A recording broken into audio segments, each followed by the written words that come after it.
Hey everybody, this is Rykard here, and today I'm bringing you my first official Pokemon battle upload from Pokemon Online. I'm really excited today because I actually have the screen recording working and everything, and I am just really happy that that I could finally offer this to you guys. And as always, feel free to put on music while you're watching to make your experience more enjoyable. I did end up using Screencast-O-Matic, so there will actually be a little watermark in the bottom left of the screen, which occasionally I think covers a little bit of the text going on in the battle, so I'll be sure to not do that next time. But I had a really good battle today, and it was against an opponent named Subcedar, I believe, but it's kind of spelt in a weird way. But he has a pretty interesting team. Kind of a lot of things weak to fighting, which is why I would love to keep my Machoke around a lot. Obviously, I'm assuming that the Glaceon that he has is scarfed, so I need to be worried about that a little bit. I'm not exactly sure what kind of sets people run on Crimgan. I know I made a couple back in the day, but they weren't really good as far as I'm concerned. Um, Magneton can be pretty powerful. It's probably a Violate, so I'll probably have a tough time taking that down if I can't get Machoke or Seismitoad or, I guess, Magmortar as well to switch in on it safely. But also the oh my god, Alomomola, there you go, will also be kind of problematic because of its defensiveness. So he has kind of a defensive team against mine, which is also somewhat defensive, so we'll see how this goes. So here we go. So first I lead off with my Wormadam like I did previously to set up rocks. I know Spore is coming, but I do have a Chesto so I'm pretty safe on that. Also, since now my Chesto is gone, I assume he's going to go for Spore again, so I immediately switch out to Magmortar to take the Spore since its Dream World ability is actually Vital Spirit, which is totally awesome. So now I just go for a safe Flamethrower, switches into Regirock to resist that, and it does a pretty decent amount of damage. I also have Focus Blast on this guy, but I'm definitely not going to go for it right now because I'm kind of fearing, obviously, the Rock move. So I go on to my Seismitoad to counter this guy while he puts up his own Stealth Rock. Now, Seismitoad, I realized in the middle of this battle, can pretty much hit everything on its team for neutral, which is awesome. And because it's modest Life Orb, max special attack, it's going to be doing a bunch of damage. Now here, I thought I would kill with the second Earth Power, but it actually only leaves it at 1% health while he sets off a Stun Spore, which I wasn't even expecting because I assumed Giga Drain would be coming my way, so I kind of got off easy on that. Then I switch out into my Wormadam because obviously I can take pretty much any hit from this thing, and then I could also leave it in as sleep fodder right now, as you see, so now he can't put anything else to sleep on my team, which is great. So knowing this, I actually have a Heal Beller in the form of Miltank, so I go right out to that and to try to set up a heal bell, especially to get off the paralysis on my Seismitoad.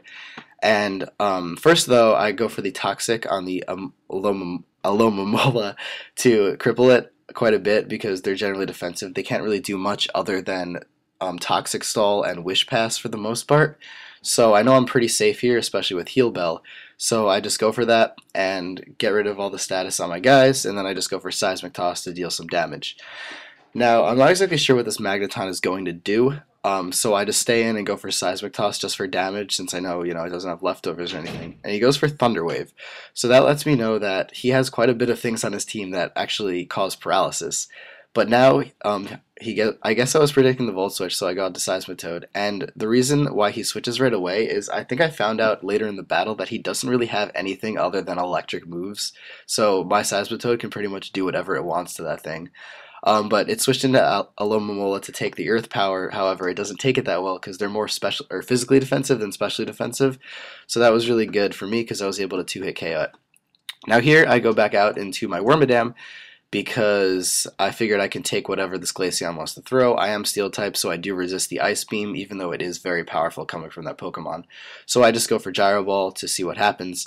Here he actually goes out into Magneton, and I completely forgot about the Magnet Pull ability, so I kind of just have to leave Wormadam in here to die, which is kind of unfortunate. But he does go for a Volt Switch, which I thought was rather odd.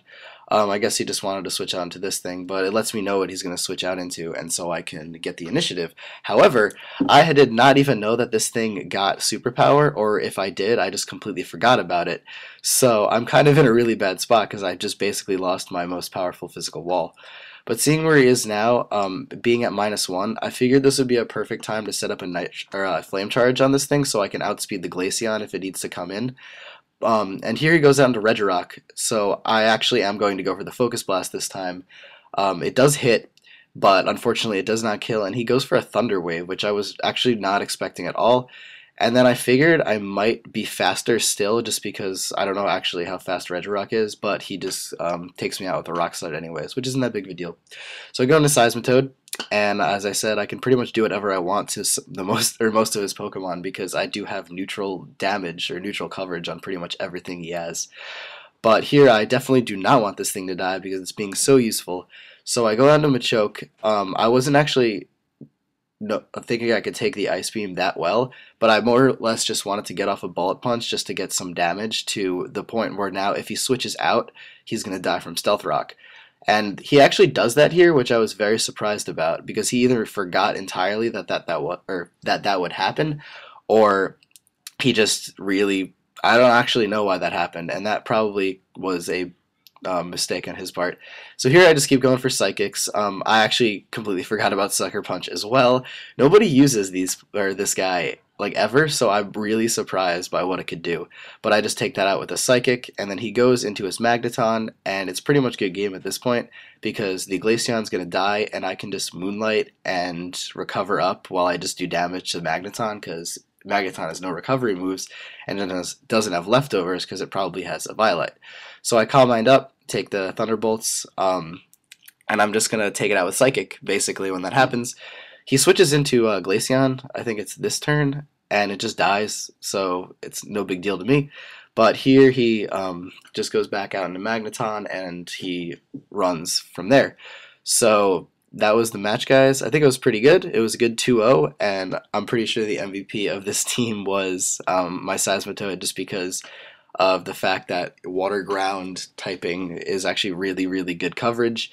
And people don't realize like how powerful a modest Seismitoad could be, and with Life Orb, it's actually really capable of doing a lot of damage to a lot of different pokes.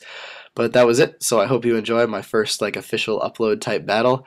It was a lot of fun to have, and I thought it worked out really well. So expect more of these in the future, and good game to Subcedar. Take care, guys, and goodbye.